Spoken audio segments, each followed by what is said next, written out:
Hola cibernautas, bienvenidos al curso Acceso a datos con el lenguaje SQL. Módulo 3. Realizar consultas a la base de datos. Lo primero que haremos en el aprendizaje del lenguaje SQL es conocer cómo podemos consultar información en la base de datos. Primero miraremos de identificar qué significa una consulta a una base de datos. Miraremos de ver todos los factores que pueden ser necesarios en el momento de establecer la consulta hacia la base de datos.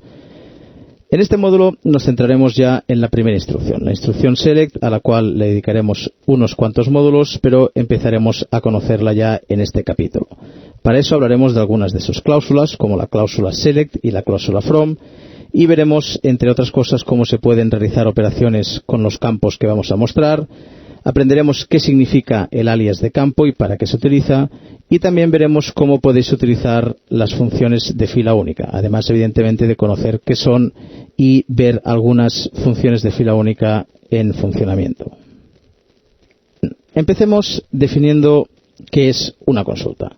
Fijaros, para acceder a la información que hay en una base de datos, basta con acceder a sus tablas a través de la herramienta y, como veis, ya hemos accedido a la información.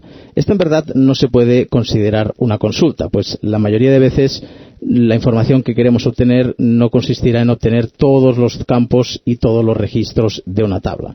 Cuando definamos consultas nos veremos con la obligación de primero seleccionar qué campos queremos que aparezcan en la consulta, es decir, seleccionar qué información es la que queremos que nos devuelva esa consulta. En muchos casos también será necesario filtrar, es decir, escoger qué filas, qué registros queremos que nos devuelva como resultado de la consulta. Habrá algún caso en el que queremos que nos devuelva todas las filas de la tabla, pero como os digo, la mayoría de veces nos veremos obligados a filtrar y a escoger qué filas queremos que aparezca. En muchos casos también nos veremos con la necesidad de sumarizar, es decir, agrupar información y aplicar un cálculo conjunto. Por ejemplo, imaginaros una tabla de productos con el precio de todos los productos y lo que queremos saber es, por ejemplo, la media de ese precio. Es decir, hay que sumar todos los precios y dividirlos por el número. Bien, para eso existen ciertas herramientas que ya iremos viendo durante el curso que me permite sumarizar la información. En otros casos también será necesario agrupar la información, es decir, nos devuelve 5.000 filas como resultado, pero queremos agrupar para que nos las resuma en 3 filas. Esto ya veremos cómo se puede hacer y con qué criterios se tiene que aplicar la agrupación de resultados. También, en muchos casos, será necesario que la información la mostremos ordenada según un criterio concreto, es decir, el resultado de la consulta deba aparecer ordenado según lo que se nos haya solicitado. Y, en muchísimos casos también, veremos que la información que queremos devolver en la consulta está ubicada en más de una tabla y, por lo tanto, nos veremos en la obligación de acceder a información de más de una tabla. Todo esto son los pasos que veremos a lo largo de este curso mientras estudiemos la instrucción select. Veremos con qué cláusulas, con qué sintaxis la instrucción select me permite seleccionar, filtrar, sumarizar, agrupar, ordenar y acceder a información de más de una tabla cuando realice mis consultas. Bien, empecemos a conocer la estructura de la instrucción select. Fijaros, tengo una instrucción aquí preparada. De momento no es necesario que conozcáis su significado entero, pero sí que os advierto que es objetivo de este curso que al finalizar realicéis consultas mucho más complejas que esta. Por un lado, como describimos en el primer módulo, tenemos palabras claves como select, como from, como group by, etcétera, etcétera. Fijaros que cuando se crea una instrucción select, se utilizan estas palabras claves como si fueran cláusulas. Yo, a partir de ahora, me referiré a ellas como cláusulas de la instrucción select. No es necesario que las instrucciones select sigan un diseño como el que yo he aplicado. Yo lo he hecho así porque me parece que son mucho más sencillas de leer, pero todo este texto podría estar ubicado en una única línea, sin retornos de carro y sin tabuladores, y seguiría funcionando. Ahora bien, cuando se realiza una instrucción compleja como esta, hace mucho más fácil la lectura por parte del usuario si la hemos organizado bien en base a tabuladores y a retornos de carro. Bien, esto es una instrucción que hace una consulta a la base de datos en la cual solicita el nombre de los clientes, los pedidos que han hecho estos clientes, la fecha en que lo hicieron y el total que costaba el pedido. Fijaros que si ejecuto la consulta me aparece un resultado. Bien, de esto se va a tratar, de preparar instrucciones SELECT, ejecutarlas y comprobar si el resultado es apropiado. Cuando cometamos algún error de sintaxis, en vez del resultado nos devolverá el error y tendremos que corregir la instrucción. Pero en esencia, esta va a ser la estructura que aplicaremos a las instrucciones SELECT y este va a ser el diseño que yo utilizaré. Como os he dicho, no es necesario que físicamente ubiquéis las filas en el mismo orden y con la misma tabulación que yo, pero como os he dicho antes, esto es muy útil a la hora de leer las consultas por parte del usuario. Empecemos a descifrar la sintaxis de la instrucción SELECT. Para eso lo haremos hablando de sus dos cláusulas principales, la cláusula SELECT y la cláusula FROM. La cláusula SELECT es la que utilizaremos para especificar qué campos queremos que aparezcan en la consulta. Por ejemplo, voy a hacer una consulta a la tabla de clientes y le voy a solicitar que me muestre el campo ID de cliente y el campo nombre compañía. Para eso utilizaremos la cláusula SELECT. En cambio, la cláusula FROM es la que utilizaremos para especificar de qué tabla queremos obtener estos datos. Fijaros, voy a realizar la siguiente consulta. Cláusula SELECT, nombre del primer campo, se llamaba ID de cliente, coma, nombre del segundo campo, nombre compañía, con ñ y acento en la i. Cláusula FROM, para especificarle que esto lo quiero obtener de la tabla clientes. Bien, cosas que debéis tener presente. La importancia de la coma. La coma es el elemento que separa a los campos que queremos mostrar. Tened presente que si aquí no apareciera la coma, SQL interpretaría algo muy distinto. Por lo tanto, la coma es obligatoria para indicar que a partir de ahora vamos a referirnos a otro campo que queremos que se muestre. Si quisiéramos más campos, pondríamos coma y el nombre del siguiente campo. Fijaros que la palabra clave FROM, la cláusula FROM, no solo sirve para indicar la tabla de la que vamos a obtener los datos, sino además es la palabra clave que pone fin a la lista de campos. Cuando después de un nombre de campo aparece la palabra FROM, quiere decir que ya se ha terminado la lista de campos. En este caso, la cláusula FROM la vamos a utilizar para indicar una sola tabla. Más adelante ya hablaremos de consultas a varias tablas, pero en estos módulos iniciales nos centraremos en consultar una sola tabla. Por lo tanto, aquí bastará con que le diga que estos campos quiero obtenerlos de la tabla clientes. Voy a ejecutar la consulta y como veis me devuelve todos los registros de la tabla clientes con estos dos campos, el nombre de compañía y el ID de cliente. Existe la posibilidad en SQL de, en vez de indicar los nombres de los campos, utilizar un asterisco. Cuando hagamos esto, le estamos indicando que queremos todos los campos de la tabla. Este tipo de consultas no es demasiado frecuente en producción, sí que se utiliza mucho cuando un administrador quiere ver qué hay dentro de una tabla, pero como os digo, en este caso lo que haré es devolverme todas las columnas y además todas las filas de la tabla de clientes. Si ejecuto la consulta, veréis que el asterisco lo ha interpretado como si le hubiera puesto el nombre de todas las columnas separadas por coma. Tened presente que ciertas bases de datos exigen como obligatorio que la instrucción tenga las dos cláusulas, tanto la SELECT como la FROM. Hay otras bases de datos que no, pero bueno, esencialmente si no están estas dos cláusulas, la consulta no tiene sentido. Si no indicamos qué campos, no tiene sentido, y si no indicamos de qué tabla, tampoco tiene sentido. El resto de cláusulas que iremos aprendiendo más adelante son opcionales. Son cláusulas para filtrar, para agrupar, etcétera, etcétera.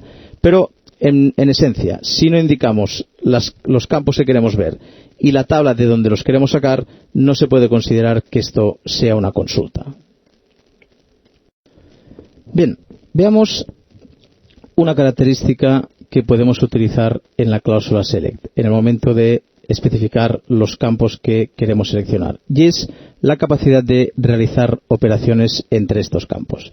Fijaros, ahora vamos a trabajar con la tabla de productos y vamos a solicitar el nombre de producto, el precio unidad y el campo unidades en existencia. Vamos a realizar esta consulta.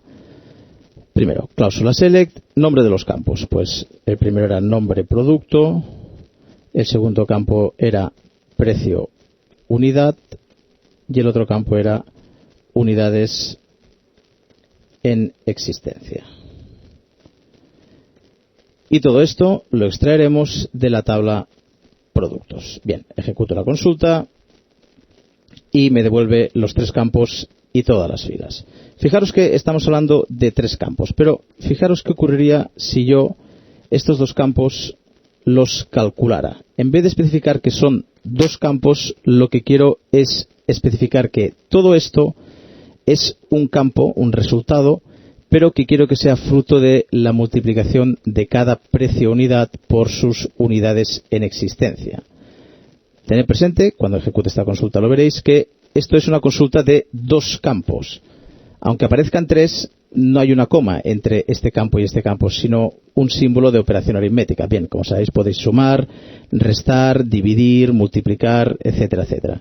Y además podéis hacer operaciones complejas. Si utilizáis los paréntesis, podéis multiplicar 2 campos y luego sumarles un tercero y también dividirles un cuarto, etcétera, etcétera. Es decir que no basta con ver los nombres de los campos aquí para saber cuántos campos aparecerán en la consulta, sino que, como os he dicho antes, la importancia de la coma. La coma es la que me refleja cuando empieza un campo que quiero obtener como resultado y cuando acaba otro. Fijaros que aquí solo hay una coma, por lo tanto estamos hablando solo de 2 campos como resultado. Ahora bien, este campo es un campo que es fruto de la multiplicación de 2 campos de la tabla.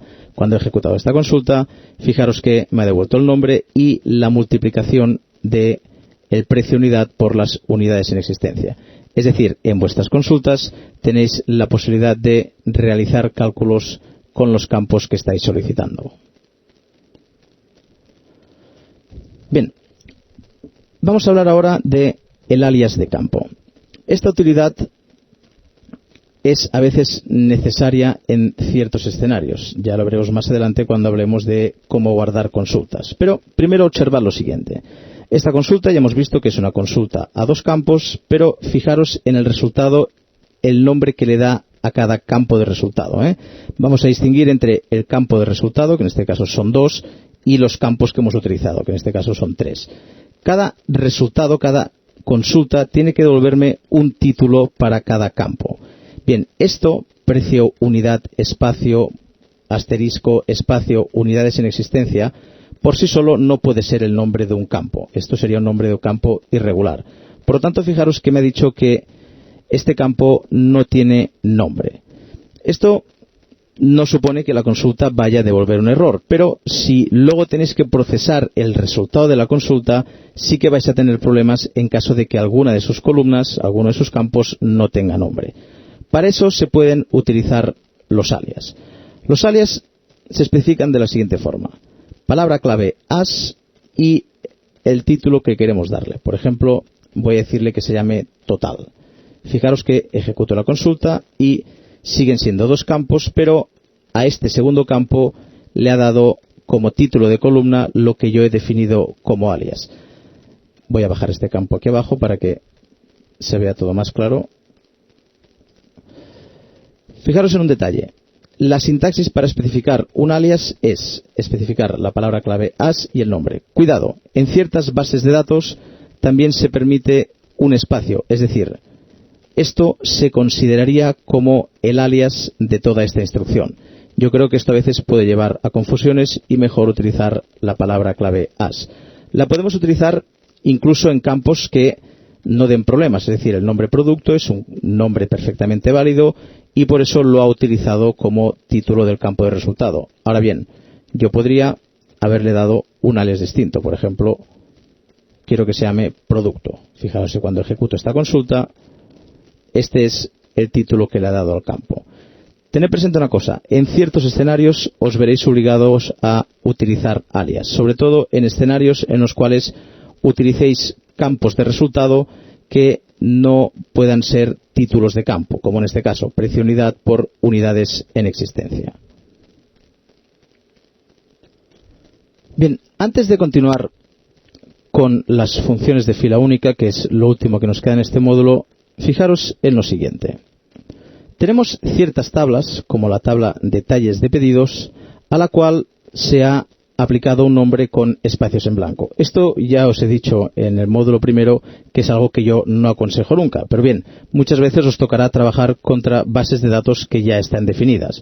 De la misma forma, yo tampoco aconsejo nunca utilizar acentos. No es que tenga nada contra los acentos, pero esto sabéis que cuando trabajéis con bases de datos internacionales puede crearos muchísimos problemas. Por lo tanto, mi consejo es que nunca haya espacios y nunca haya acentos. Pero os podéis encontrar con tablas o incluso nombres de columnas que tengan espacios. ¿Cómo debemos resolver esto? Fijaros, voy a crear una consulta que me solicite los dos primeros campos de la tabla detalles de pedidos. Mirad, esta es la consulta. Bien, los dos campos separados por coma y el nombre de la tabla. Ahora bien, os he dicho antes que el espacio muchas veces es muy significativo. En este caso, no interpretará que todo esto es el nombre de una tabla. Todo lo contrario. En este caso, si ejecuto la consulta, me dará un error. Me dice que es sintaxis incorrecta cerca de pedidos. Respecto a los errores que os dé SQL, las bases de datos, siempre tenéis que no leerlos al pie de la letra. Yo ahora podría buscar aquí cerca de la palabra pedidos donde está el error. Bien, lo que me está indicando es que no sabe interpretar qué es esto de pedidos. Bien, ¿esto por qué es? Porque no entiende cómo hay tres palabras separadas por un espacio. Para que esto se hubiera interpretado como una única palabra, lo debo empaquetar en brackets. Ahora, cuando ejecute la instrucción, sí que entiende que estoy atacando la tabla de detalles de pedidos y lo hace correctamente. En algunas bases de datos podréis utilizar las comillas dobles como elemento de separación. De la misma forma, cuando trabajéis con un alias, por ejemplo, yo quiero que el alias sea código del producto. Claro, evidentemente esto tampoco lo entenderá y me dará un error. Me dirá que hay un error cerca de la palabra del. Bien, el error es porque todo esto, si quiero que actúe como un título, debo encerrarlo o bien entre brackets o en este caso sí que se permite en la mayoría de bases de datos encerrarlo entre comillas dobles. Cuando ejecuto la instrucción, ahora sí que ha interpretado que le quería dar un alias llamado código espacio del espacio producto a este segundo campo. Como os he dicho, si las bases de datos las habéis diseñado vosotros, espero que sigáis mi consejo de no utilizar nunca espacios ni acentos, y si os encontráis con bases de datos que ya están diseñadas y no han seguido este consejo, que sepáis que podéis resolver ese problema utilizando los brackets a la hora de encapsular el nombre de un campo formado por varias palabras separadas por espacios en blanco. Bien, para terminar este módulo os introduciré el concepto de las funciones de fila única. Las funciones de fila única son funciones que se pueden aplicar a los campos que aparecen en la cláusula select para alterar su contenido. Fijaros que cuando he ejecutado esta consulta me ha devuelto los valores tal y como están en las bases de datos. Si yo quisiera, por ejemplo, que el campo nombre compañía me lo mostrara con mayúsculas, es decir, con todas las letras en mayúsculas, lo debo hacer utilizando una función. Esta función se llama upper y me obliga a pasarle un parámetro, en este caso el campo al cual quiero aplicarle la función, es decir, quiero transformarlo en mayúsculas. Fijaros que ahora cuando ejecuto la consulta, los datos de este campo aparecen en mayúsculas. Fijaros que al tener una función necesitaríamos un alias si quisiéramos que tuviera nombre de columna, porque los paréntesis no se admiten como nombre de columna. Bien, ya sabéis cómo se aplican los alias. Atención, esto sí que es importante. ¿Qué funciones hay? Esto dependerá de la base de datos con la que estéis trabajando. Aquí sí que tendréis que obtener información de la base de datos con la que vais a trabajar para conocer qué funciones hay, para qué sirve cada función, qué parámetros hay que pasarle, etcétera, etcétera.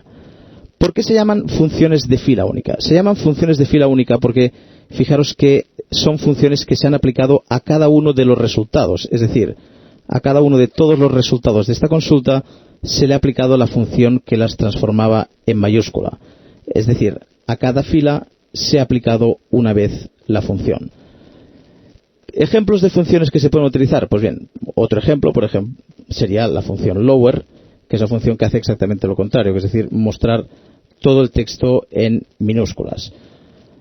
Como os he dicho, existen otras funciones más complejas que permiten aplicar redondeos al texto, que hacen cálculos de raíces cuadradas, funciones que concatenan, funciones para manipular fechas, etcétera, etcétera. Muy importante, no nos centraremos en ver qué funciones se pueden utilizar en esta base de datos porque solo nos centraríamos en las funciones del servidor SQL Server. Como os he dicho, aquí sí que deberéis consultar información de vuestra base de datos y conocer las funciones que os ofrece y cuál es la sintaxis para utilizarlas. Tened presente que existen cierto tipo de funciones que admiten más de un parámetro. Por ejemplo, último ejemplo que os muestro, la función substring, que es para obtener un subconjunto de caracteres de una cadena, admite varios parámetros. Por ejemplo, primero, la cadena de la cual quiero obtener la porción de datos, desde qué posición quiero empezar y cuántos caracteres quiero obtener. Cuando ejecuto esta consulta, fijaros que desde la posición 1 me devuelve 2 caracteres de este campo. Bien, esto era para que tuvierais presente que muchas funciones de las bases de datos que vais a utilizar os exigirán más de un parámetro. Bien, y hasta aquí el módulo 3, primer módulo que hemos dedicado a la instrucción select, y ya hemos visto algunas cosas referentes a cómo obtener datos de una base de datos. Os recomiendo, si disponéis de alguna base de datos, que hagáis pruebas y probéis lo que hemos aprendido en este módulo. Venga, hasta luego, cibernautas.